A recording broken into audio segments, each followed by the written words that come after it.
Today we conclude our three-part series on Taiwanese snacks. Rice is a staple crop in Taiwan, so it's no wonder that Taiwan has a cornucopia of rice-based snacks. You probably know of rice noodles, rice cakes, and glutinous rice zongzi dumplings. Rice noodles, whether fried or served in soup, are an absolute staple at every night market. In this third and final segment, let's dig into the history of rice-based snacks.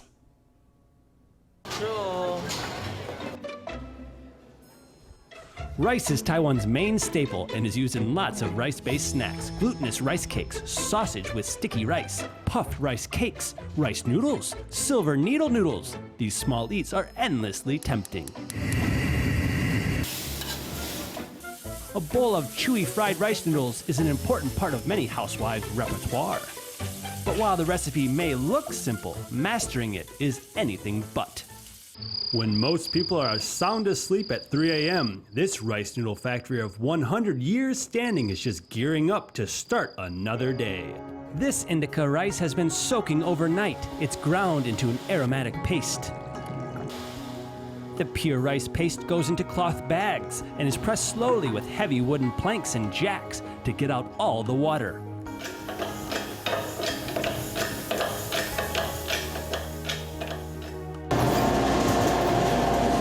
Cakes of dough are cooked at high temperatures, then stirred a lot. Whirling the rice is the secret step behind the chewiness of rice noodles.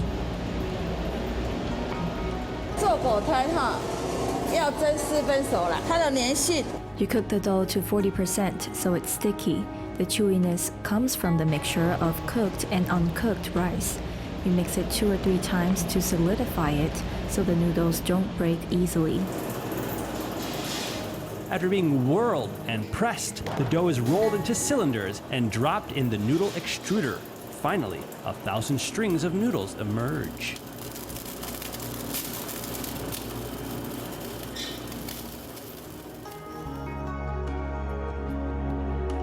In Jianghua's Fenyuan, Nantou Puli, and Miaoli's Jianshan, they're boiled in the old style to produce thick noodles. But in Hsinchu, they go into a steaming basket and come out as thin noodles.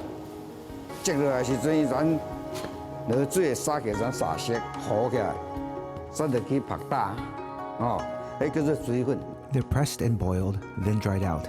We call them water noodles, pre-shrunk, whereas cooked noodles are pressed and then steamed in a basket. We say cooked to mean steaming in Taiwanese, so they're cooked noodles. Hsinchu rice noodles are steamed in high temperatures and must then be beaten quickly, folded and cut, all at high speeds. By dawn, the noodles must be laid out on bamboo racks for the final stage, drying in the sun and wind. Hsinchu is known as the Windy City. It's the perfect place to dry out rice noodles. 30% dried by the sun, 70% dried by the wind.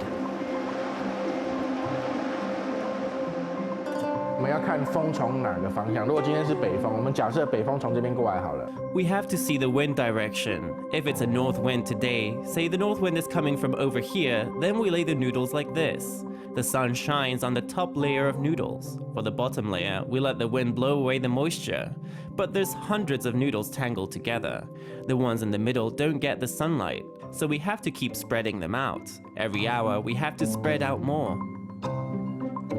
Rice noodle makers began to appear along the banks of Hsinchu's Keya Creek in the Japanese colonial period, gaining this area the nickname Rice Noodle Town.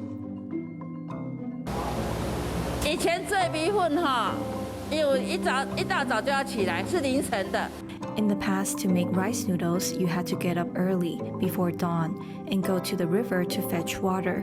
They make a wood fire. There was no gas. So people used to say, don't make a pigsty with good timber. Girl, don't marry into rice noodle town. Weed properly to make good rice noodles, because you have to cut the weeds where you dry the noodles to use them for firewood. The saying continues, lift up the paw as your tears fall. Girl, don't marry into rice noodle town. You will soon be dead or wasting away.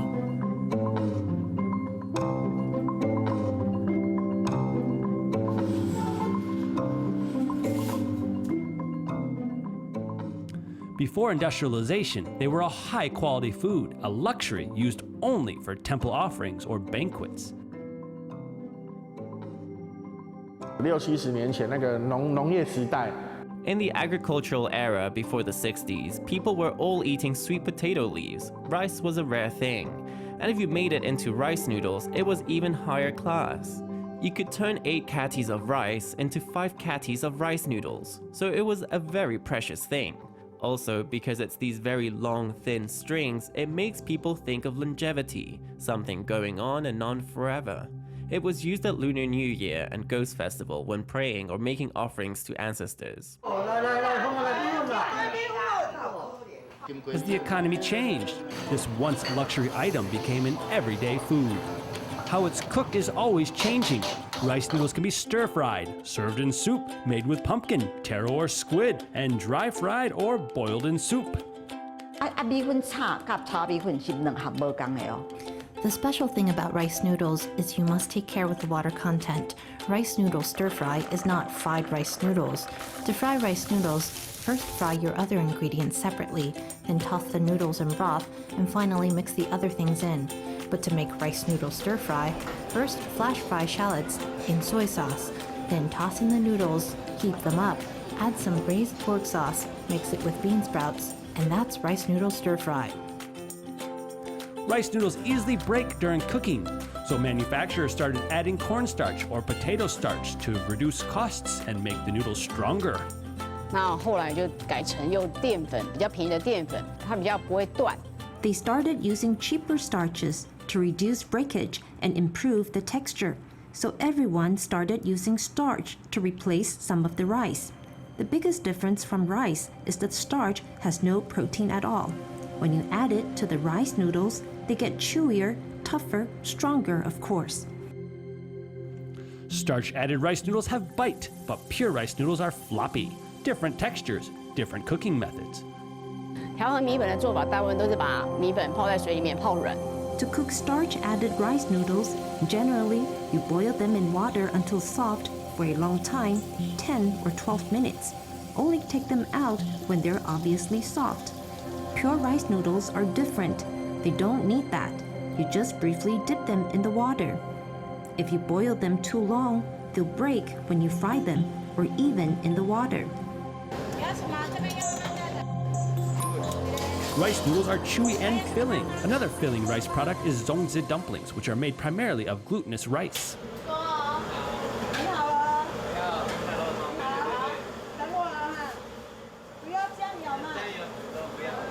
Zongzi have a special conical shape. Cut them open and they're full of filling. The leaf wrapper infuses the rice with flavor. Zongzi are a delight to the eyes and the taste buds, but making zongzi is a lot of work.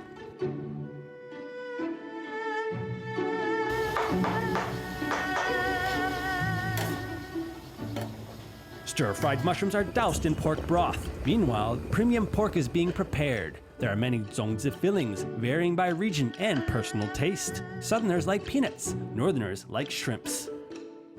Other choices include pork belly, chestnuts, and of course, the star, a salted egg yolk. In the South, they use raw, long-grain glutinous rice.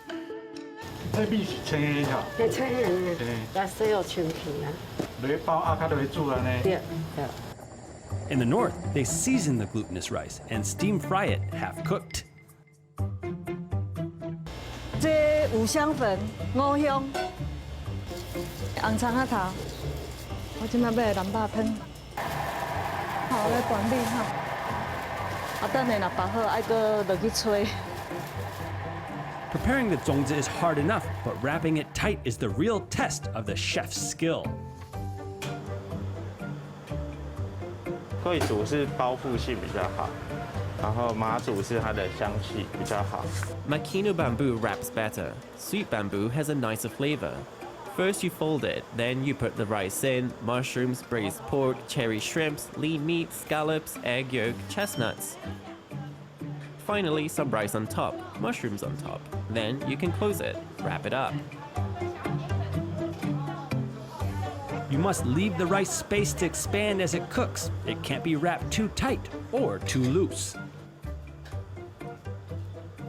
If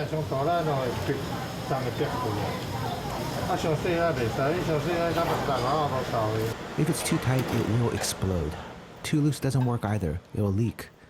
Some people like our zongzi, but in the end, mom's zongzi are the best. Mom's zongzi taste the best. The wrapped zongzi are boiled in the south, but steamed in the north. Overall, northern-style zongzi have a rich aroma, and each grain of rice is distinct. Southern-style zongzi are more soft and sticky. Both styles have their proponents. 因为北部是用吹，好，以前是白，米拢熟啊。The northern zongzi are steamed. The rice was cooked first. It's fixed with steam. The southern style is more difficult to make. If you wrap them too tight, they won't cook. You can't say one tastes better than the other. Whatever you prefer is the best. We can respect each other's differences. No need to argue who's number one. There are many different types of zongzi. Longer zongzi originate from Chaozhou, China. Hunan zongzi have a simpler, pork-heavy filling. Hakka zongzi fillings include pickled radish. Alkaline zongzi are transparent and sweet. White ginger lily zongzi taste like the flour. Local rice paired with local ingredients has led to many different flavors in different regions. After WW2, braised pork zongzi were commonly sold by street hawkers, a nostalgic scene from pre-industrial society. Wrapping zongzi sounds like guaranteed win, so that makes zongzi a very lucky omen for elections or students taking exams. Parents ask us to put in special fillings, but you can't put the salted duck egg in if you want the kid to succeed. In the old days, information wasn't so widespread. If a newspaper said, "It's going to rain blood," you must eat zongzi to clear the bad luck, and then you took out a cart of zongzi. They would sell out instantly. Taiwanese snacks comprise the laborious zongzi and the simple danzai noodles. Bawan, found only in Taiwan. Oyster pancakes, made differently in many countries, and many other appetizing dishes. They're not just for the taste buds, nor simply a vehicle for local culture. They also carry culinary memories linking us to meals in ages gone by.